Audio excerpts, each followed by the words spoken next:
Salve a tutti e bentornati su Italy Rocks, il mio canale YouTube che tratta di tutto ciò che rende l'Italia lo straordinario paese che tutti noi conosciamo e amiamo. Se siete nuovi su questo canale, io sono Giulio Amadei Coles, il vostro Italian Language Coach, e vi do il benvenuto. Gente, come butta? Spero bene. Sapevate che nella lingua italiana più dell'80% degli avverbi si costruiscono da aggettivi con piccolissimi ritocchi cosmetici? Curiosi di sapere quali ritocchi bisogna applicare e soprattutto in quale sequenza logica? Sì?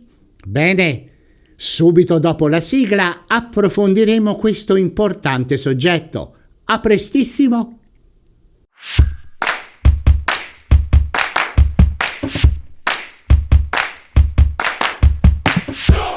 Dunque, un po' di tempo fa vi ho fatto conoscere e abbiamo parlato di due classi di avverbi, gli avverbi di tempo e gli avverbi interrogativi. Ma sapevate che più dell'80% degli avverbi della lingua italiana sono derivati da aggettivi? Oggi la serie di tocchi cosmetici sarà interamente dedicata alla serie di trasformazioni che vi metteranno in grado di creare i cosiddetti avverbi derivati.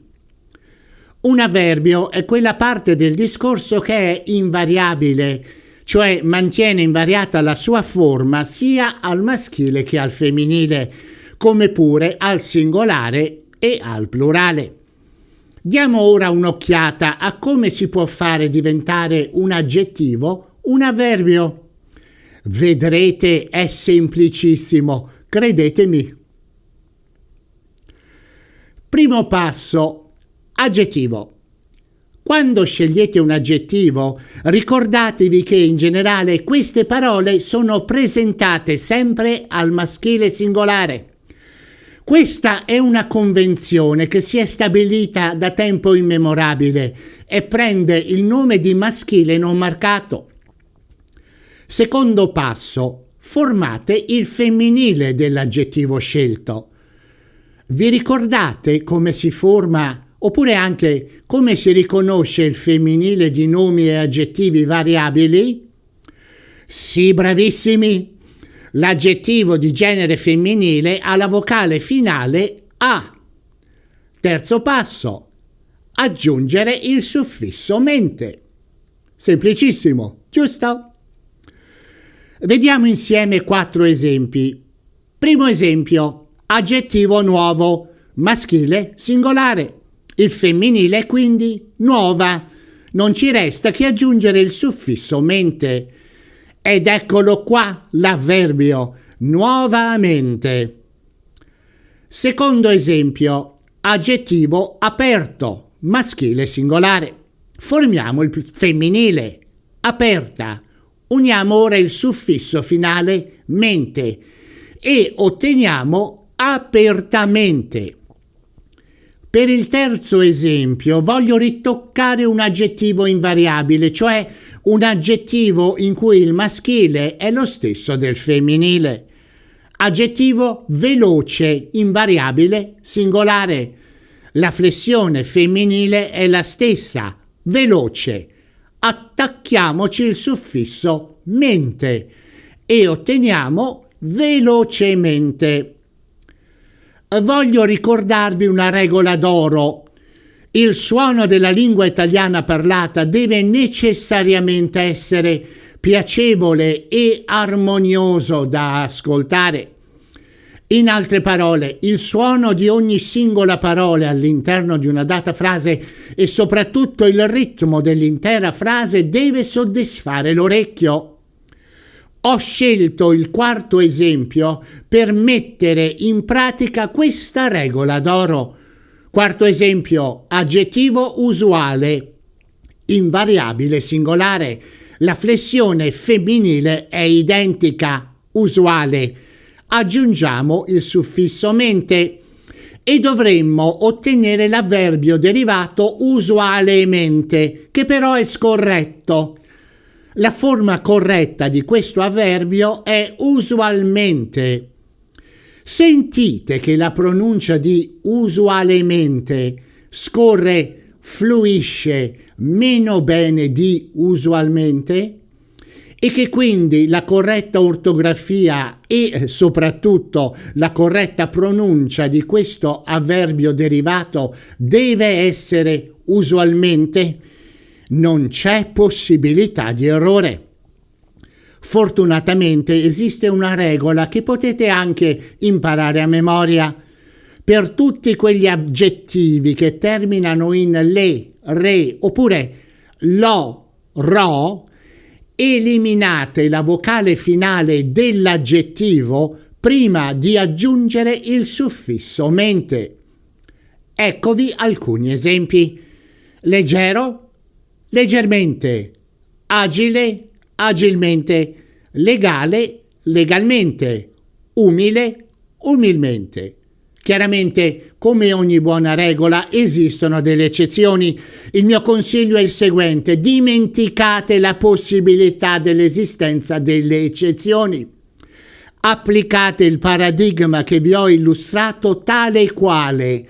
L'esperienza e soprattutto il vostro orecchio vi diranno quale forma è quella giusta.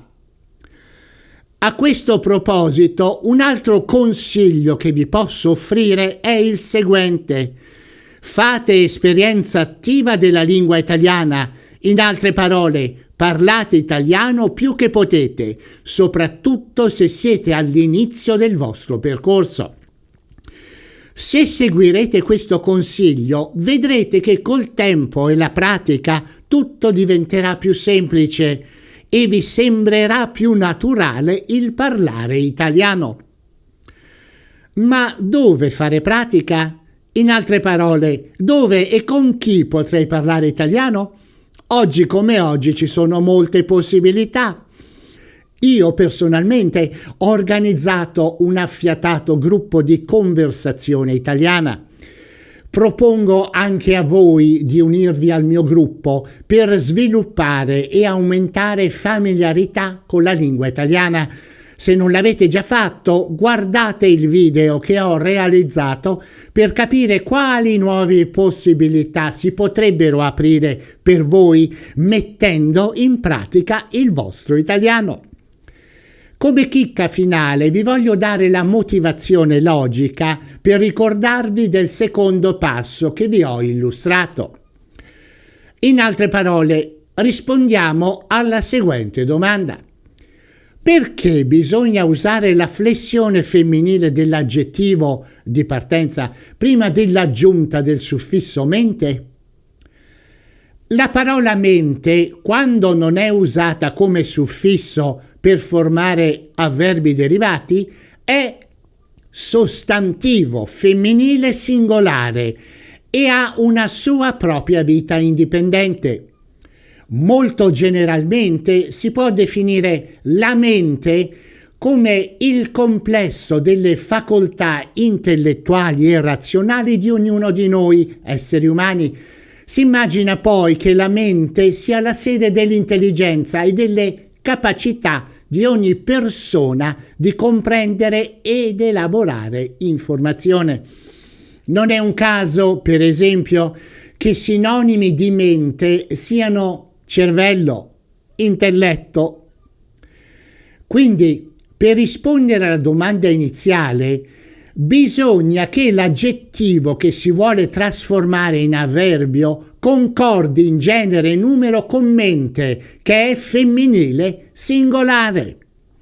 Ricordatevi benissimo questa regola d'oro che dovete ficcarvi in testa fin dal primo momento.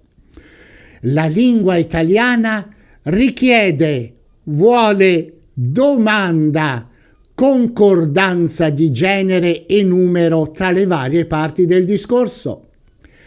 A breve dedicherò un video sull'argomento dove vi darò un metodo semplicissimo per ricordare e mettere in pratica questo punto fondamentale. A presto quindi! Bene, è tutto per questo video. Se il video vi è piaciuto, allora pollicione su e cliccate subscribe e la campanella per le notifiche di nuovi video. E ricordatevi sempre, it's my job to make your Italian sound terrific. Ciao, a presto!